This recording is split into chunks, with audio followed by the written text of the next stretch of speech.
If you ever go to San Diego, and of course go to the shore by the ocean, or San Diego Bay I think it is, you're going to see a nice little tourist attraction.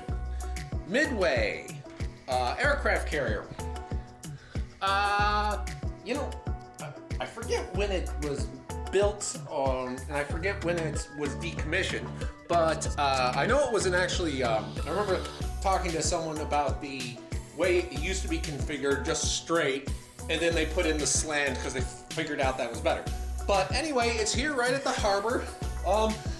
Has tons of military stuff, and I found it very enjoyable, and I thought this was a great kind of experience to see kind of a lot of Navy aviation, and also kind of go through and see some of the nuts and bolts of an aircraft carrier up close, rather than try and discern it from like a movie like Midway. So the other anything here is, this is a place where I have a real lack of knowledge. I don't know a lot about military gear or whatnot, even some of the tactics. I'm pretty weak on some of this stuff, so I'm just here to kind of learn. Oh, this was a fighter right here, fighter jet. I don't know the actual names. I don't think it's a Spitfire. It was a Navy fighter. Dive bomber. You got your dive bomber, which were the most accurate. You got your torpedo boat. And over here it's obviously a fighter. I see the 3 machine gun turrets.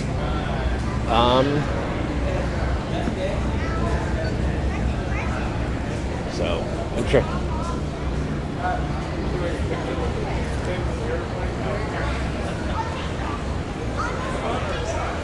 This is a fighter. Navy carrier fighter. Okay. The difference between land fighters and carrier fighters is a little different. Land fighter can have a longer runway, so it can be heavier. On a carrier, you have to be able to get enough speed and be able to take off from a shorter runway of the carrier.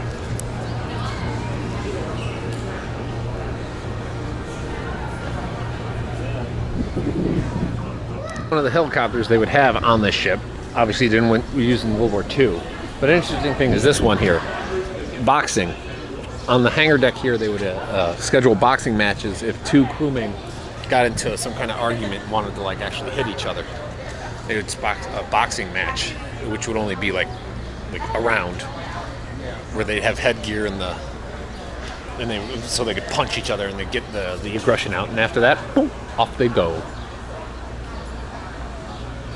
The statistics: 1,000 feet long, 200 feet wide, 45,000 tons of displacement, decommissioned 1992, 14 boilers, no longer not nuclear, 4,500 crew members, payroll was 1.2 million, 1,500 telephones, 200 miles of piping, copper, etc., etc., etc. 13,000 meals. Okay.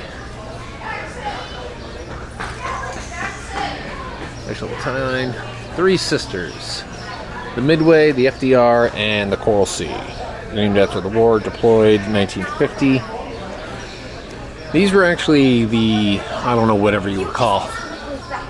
They were called the super carriers, developed in World War II to overcome the designs issues that led to Italy war losses.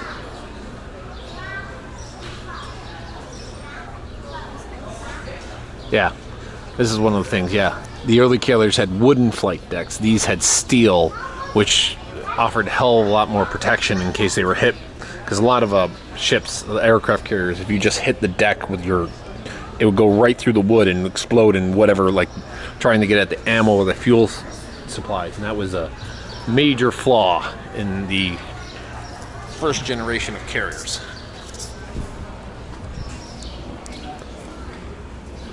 Retired Admiral Larry Chambers. I was captain of the USS Midway in 1970. The first wave.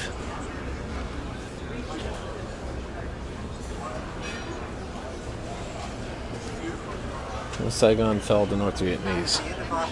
The fight for freedom, 1975, when they evacuated people from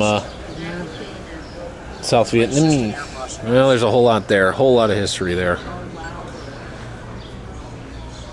Most of that history is not good, not very pleasant. A lot of people died.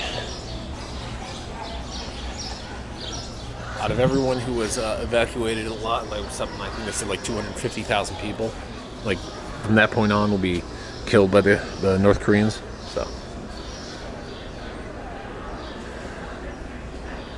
visionaries. Oh, these people who donated.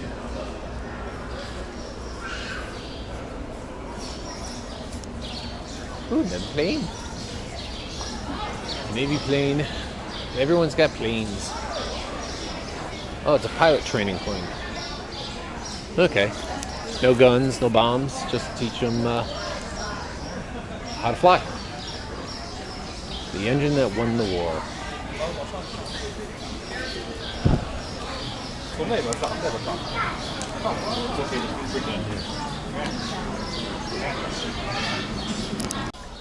Put it simply, these seats don't fit me.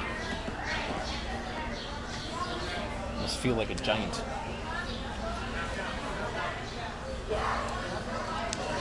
They were made for shorter people. You know, quite literally, when I sit down on this thing, my head hits the...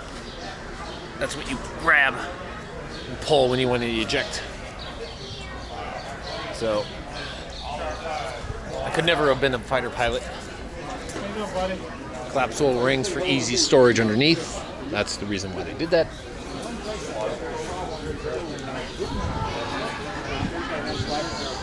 Tomcat. Oh, the F-14 Tomcat. I think Tom Cruise flew one in Top Gun. VR experience with the VR Eagles, but if you've got a VR set, you can just look online. It's actually free. Well, they've got stuff, I imagine, just like it. Yeah, yeah. There's stuff like that online. So, if you don't have a VR set, you don't. Oh, what's this?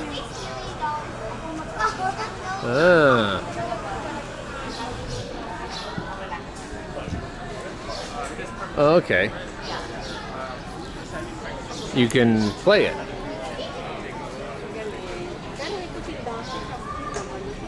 Ride prices. 2 riders, 2 riders minimum. Ooh. Okay, well.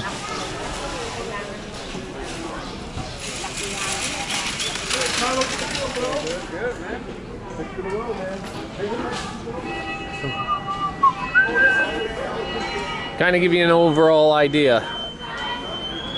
They fixed a lot of the issues with the first generation. Not only was the deck made out of steel, they fixed the bottom here, like so it's more segmented. So they were a lot more sealed compartments, so that if it did get hit by a torpedo, it wouldn't like lean over to one side, because that was a major problem. That just one torpedo hit, even though it wouldn't sink it, it would basically make the carrier inoperable because it'd be like at a slant.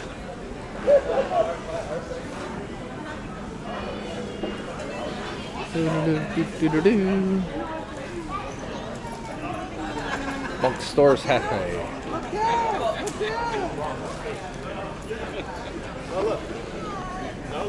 Yep, that's where they would store everything way below decks. Fuel, stuff like that, and then bring it up to the hangar deck.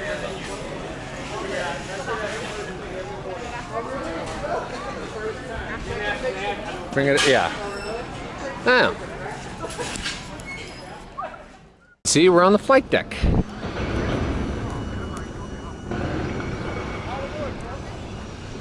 All the different planes.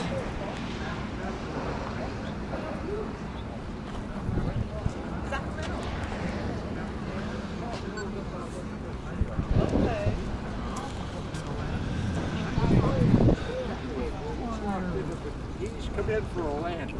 Okay. Coming in for a land.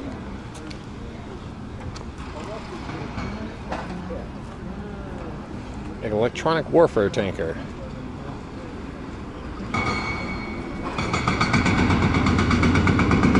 There's one of the sensor jammers. Oh, okay. said electronics for doing electronic jamming and stuff like that. That's what this plane was for.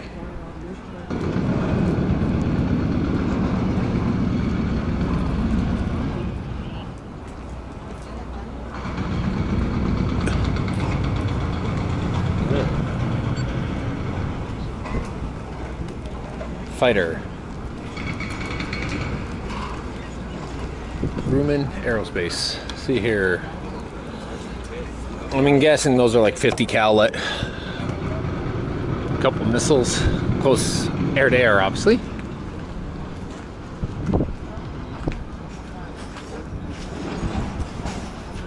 Well, those look pretty big.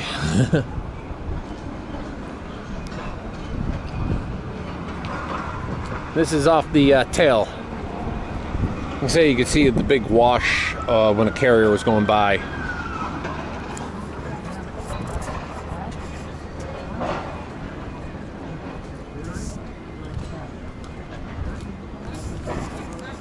Little Jeeps that they would drive around here.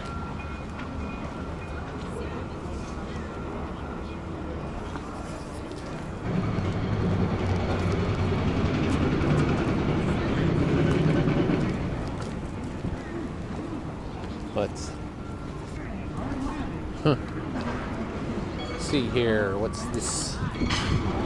Photo reconnaissance. Okay.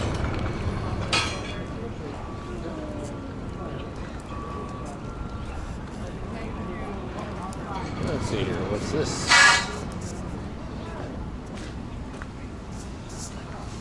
Oh, this is the platform they would use to, I think, wave ships in.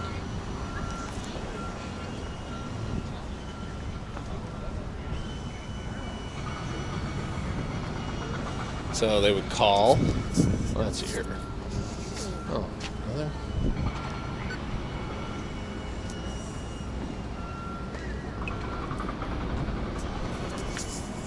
Let's see here. You got rotary beacon, gyro failure alarm, all the things a growing boy would need.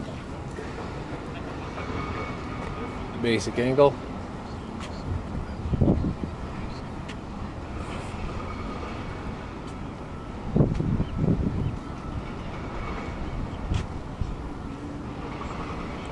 Yeah, this is the LSO, landing signal officer position. So obviously, call, each one would have.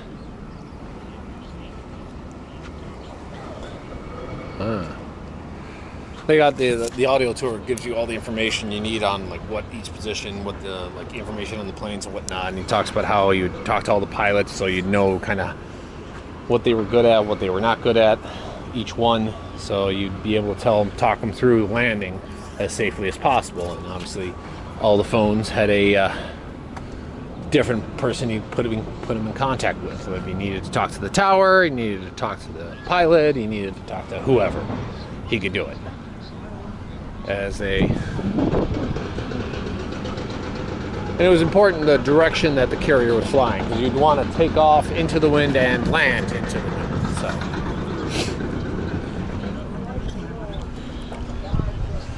This officer, like in World War II, was actually a guy with like paddle boards trying to direct them. And they would have a guy attached to him, holding him up to make sure he didn't fall off.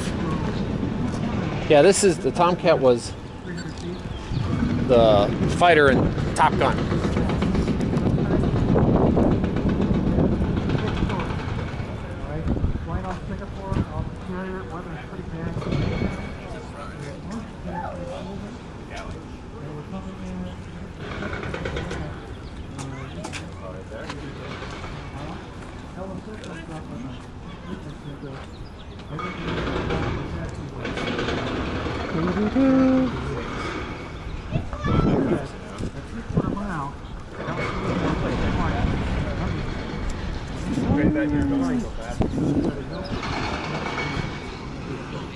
Nice.